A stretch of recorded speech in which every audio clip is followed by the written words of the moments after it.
Changemakers, and welcome to The Core, sponsored by Red Apple Edco. This is your Everything Education podcast. We talk about current events, books to read. We interview education leaders, hear their stories, learn from their biggest lessons, and they share what they wish you knew about what it means to be in education today. I'm your host, Dr. Kia Turner. Buckle up for small seeds of inspiration that can lead to big changes in your classroom practice. Let's take a bite out of today's guest. Hi, you guys. It is Dr. Kia, still here at CapCUE Edcamp in Sacramento, California. And I have yet another awesome education professional that I definitely need to introduce you to. This is Melissa Oliver, as you can tell by her lovely name tag. Melissa, tell us where you work, how long you've been in education. So I currently serve as coordinator of instructional technology, Washington Unified School District here in West Sacramento, California. I started education in 2000, though, as a general education teacher, taught in Baltimore City Public Schools. Oh. Came back here to California where my family is. Where it was warm, tell the truth. Yes. No.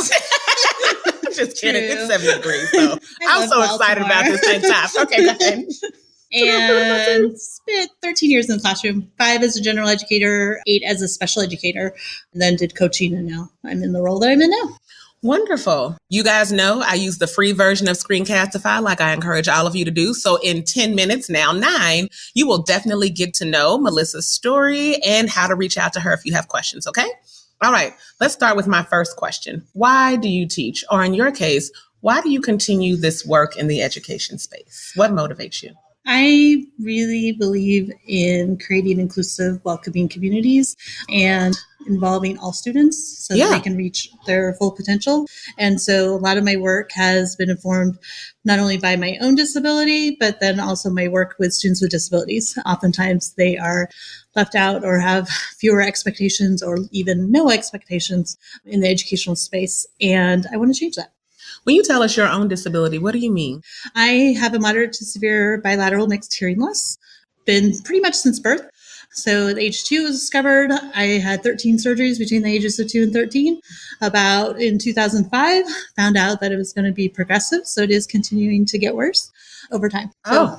And so that is what drives you to make sure that you're providing these sort of opportunities for equity in the classroom for all students. Because there's little simple things that educators can do, such as providing captions on things. She's getting ahead of me. You did not hear that.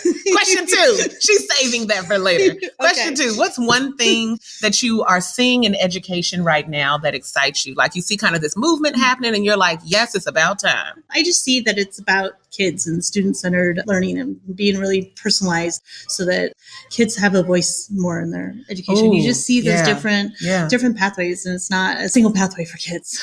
I love that. So we're kind of allowing students to take more ownership and to bring themselves to our rooms, maybe more than we ever were before. And I'm sure you all would agree too. Number 3, now we go. What is one resource you think every educator, no matter the location, should definitely know about? Just the accessibility features that are built in. I bet you didn't even think of that. Into different resources or not, and then bringing that to the attention of the developers. So for example, like captions.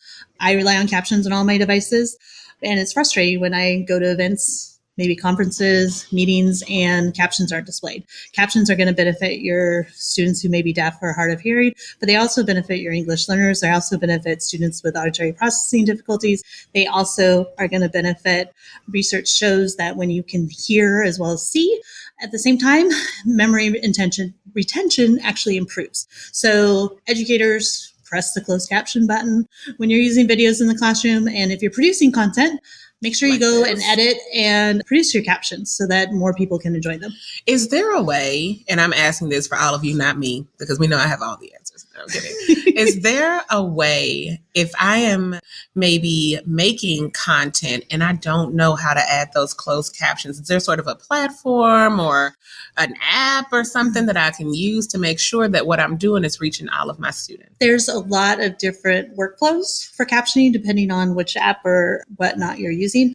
My favorite is if you do have YouTube available. They do have auto captions, which the deaf community does sometimes refer to as auto-craptions because of the quality. But you can go in shade. But you can Melissa was just shading. But you can go in and edit them. Okay. And I have a lot of resources on my website. It's called createaccessibility.com. Wait, say it slow for those of us who are trying to write while we watch Dr. Kia's video. createaccessibility.com. There you go. It's a blog and it contains a lot of different tutorials and resources on accessibility topics, particularly within G Suite. And look at that. So if you didn't know, you don't really have a reason to continue to not to know at this point. I love that. So you tell educators via your blog how even they can on their own, let's say this PD isn't available where they are, you can tell them on their own how to add these accessibility features in, especially if they're a Google school, which most of us are at this point, right? And I really encourage educators, and this is what I do when I try to go into classrooms and provide trainings, is teach your students do the same.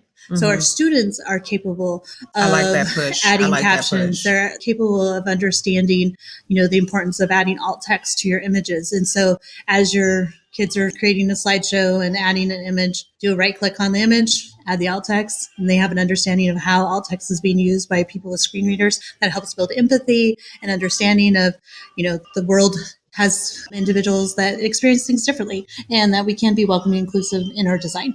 I love that. I didn't even think about that alt text thing. Do you have videos on your site how to do that?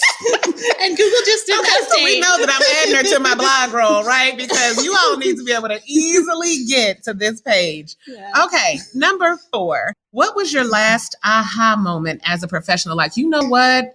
I get it. People didn't know that. Or if I had just presented it this way, it would have caught on more. Or I can get this message through if I just do these things. I mean, continuing on this accessibility of course, pathway is just the importance of general awareness, because I don't think people try to be inaccessible on purpose. It's just, a lack of awareness. And once we know better, we do better. Yeah. So maybe the aha was that what people really need are resources and information. And it isn't like an intentional thing.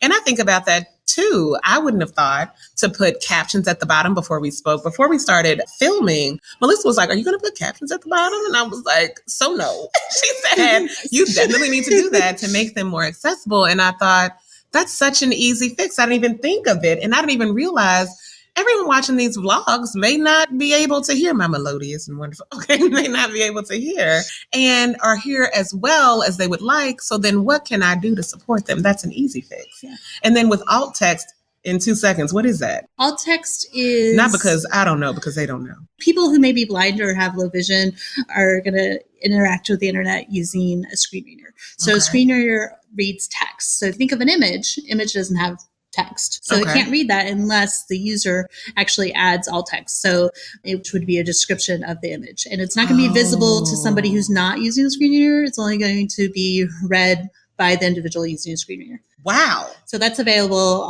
you can even add alt text to your Twitter images and make Twitter more accessible. Look at that. We're going to the blog together. Okay. Last thing, in a few words, what do you think people need to know about education in this region, like in Northern California, when we think about the moves and strides you all are making educationally and the way you approach education? What in 90 seconds do you want to get out there? I think there's a lot of things happening in NorCal and just even in the Sacramento region. We're at a fabulous school today that's just an epitome of flexible learning and just some really innovative practices. And you can go to many, many school districts and classrooms and see the same. And just the power of educators leading this movement of what students need because they are the professionals. Yeah. And it's just really positive and exciting time to be in education, I think. Well, thank you so much for having us sit down. I'm a hugger. You guys, you will be able to find the link to Melissa's blog in my blog roll and in the bio that I write up of her over in the Educators You Need to Know About section of this blog. Thank you so much. Bye, you guys. That's all we have for today. Thank you for listening to The Core. Wherever you are listening to us, be sure to like our show, subscribe, and share the episode that's meant the most to you. We appreciate every single one of our subscribers, as do our sponsors. We look forward to seeing you next week. You can also check us out on YouTube at Red Apple Edco if you'd like to see more video of these conversations. We have them posted there.